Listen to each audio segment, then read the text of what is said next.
అన్నదాతల సంక్షేమమే ధ్యేయంగా రాష్ట్ర ప్రభుత్వం అన్నదాత సుఖీభవ పీఎం కిషన్ పథకం కింద జిల్లాలో 1,15,203 మంది రైతులకు 101.93 కోట్ల మేర లబ్ధి జరిగిందని రాష్ట్ర ప్రభుత్వం అందించిన ఆర్థిక సహకారాన్ని రైతులందరూ సద్వినియోగం చేసుకోవాలని జిల్లా కలెక్టర్ షాన్ మోహన్ పేర్కొన్నారు. శనివారం సామర్లకోట మండలం ఉండూరు రైతు సేవా కేంద్రంలోని శనివారం నిర్వహించిన అన్నదాత సుఖీభవ పథకం మొదటి విడత ప్రారంభోత్సవం కార్యక్రమంలో పాల్గొన్న జిల్లా కలెక్టర్ షాన్ మోహన్ రైతులతో కలిసి పాల్గొన్నారు. రైతులతో ముచ్చటించి వివరాలు అడిగి తెలుసుకున్నారు.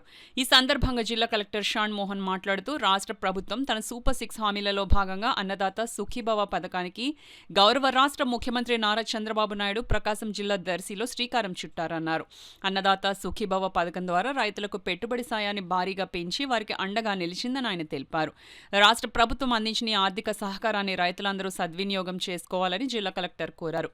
కార్యక్రమంలో ఉండూరు గ్రామ వ్యవసాయ కార్యదర్శులు ఏ భవిత, జి జాయ్, స్థానిక ప్రజాప్రతినిధులు, రైతులు తదితరులు పాల్గొన్నారు.